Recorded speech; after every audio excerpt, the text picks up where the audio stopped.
আসসালামু আলাইকুম। 5G গতিতে শামিদ সোম এখন বাংলাদেশের 5G গতি এই জন্য বললাম, কারণ এত দ্রুত একদিনের ভেতরে এভাবে ফিফা তাকে অনুমতি দিয়ে দিল। সেটা আসলেই নিতান্ত অতিরিক্ত ভালো, এবং সেই ভালোটা আমরাই চাই। কারণ আমরা দেখেছি যে ফিফা থেকে অনুমতি নিতে গেলে অনেক ঝামেলা, ঝঞ্ঝাট, অনেক কিছু পেরোতে হয়, এবং আমরা হামজা চৌধুরীকে যখন আমরা নিয়ে আসি তখন দেখবেন যে 3 মাস সময় লেগেছিল হামজা চৌধুরীকে বাংলাদেশের হয়ে খেলাতে অনুমতি নিতে ফিফার কাছ থেকে। সেই জায়গায় সামিদ শো মাত্র একদিনের ভেতর সেই ক্লিয়ারেন্সটা পেয়ে গেলেন। সো এটাকে বলা যায় যে গুড লাক, এবং বাংলাদেশ ফুটবলে এটা একটা বড় মাইল ফলক যে একদিনের ভেতরে সামিদ শোকে আমরা নিয়ে আসতে পারছি।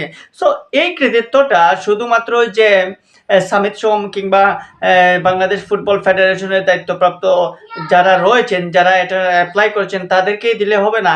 এই টোটাল কৃতিত্বটাই কিন্তু বাংলাদেশ ফুটবল ফেডারেশনের। কারণ বাংলাদেশ ফুটবল ফেডারেশন তারা চাইছিল বলেই এত দ্রুত সবকিছু করতে পারছে। পাসপোর্ট থেকে শুরু করে এখন ফিফার ক্লিয়ারেন্সও নিয়ে নিয়েছে, দ্রুতই সবকিছু হচ্ছে। সো এটার জন্য আসলে থ্যাঙ্কস জানাতেই হয় বাংলাদেশ ফুটবল ফেডারেশনকে, বিশেষ করে ফাহাদ করিম ভাইস প্রেসিডেন্ট এই বাংলাদেশ ফুটবল ফেডারেশন। তার অক্লান্ত পরিশ্রম ছিল এরকম প্রবাসী ফুটবলারদেরকে দলে বেড়াতে, এবং তাদের হয়ে তাদেরকে কত দ্রুত জাতীয় দলে নিয়ে আসা যায় সে হিসেবে সেই লক্ষ্যে কাজ করতে। সো এখন আর 10ই জন সিঙ্গাপুরের সাথে ম্যাচ খেলতে সামিদ সোমের আর রইল না কোনো বাধা। এখন হামজার সাথে সামিদ সোম যখন মাঠে নামবেন তখনই দেখবেন প্রতিপক্ষ মজা।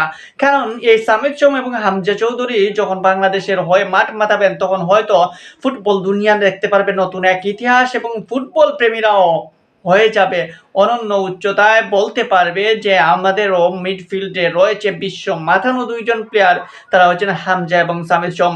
সামিদ সোম বর্তমান কানাডিয়ান লিগের একদম বলা যায় যে মধ্যমণি হয়ে দাঁড়িয়েছেন। তার দলের তিনি একদম বলা যায় বড় নেতা, তিনি মধ্যমণি, প্লাস হচ্ছে কানাডান লিগের অন্যান্য প্লেয়ারদের মধ্যে এই মুহূর্তে তিনি হাই কম্পিটিশন তুলে ফেলেছেন, এবং তাকে এখন নজরে রেখেছে কানাডান লিগের বিভিন্ন দলগুলা। সেই সামিদ সোম যখন লাল সবুজ জার্সি পরে মাঠে নামবেন তখন কেমন লাগবে।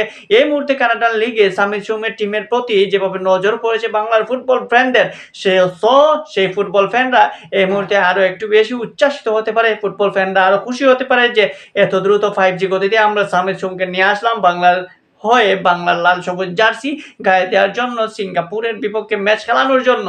সো সিঙ্গাপুরের সাথে ওই ম্যাচটা বাংলাদেশের ইতিহাসে হতে পারে অন্যতম সেরা একটা ম্যাচ, এবং সেই ম্যাচটাকে নিয়ে বাংলাদেশের ফুটবল বোদ্ধারা লিখতে পারবে, বলতে পারবে, কত কি করতে পারবে, কিন্তু সেটার শেষ হবে না। কারণ এটা একটা ঐতিহাসিক ম্যাচ, এটা হচ্ছে ইতিহাস লিপিবদ্ধ করার ম্যাচ। এই ম্যাচের মাধ্যমে সামির সোমের হবে অভিষেক।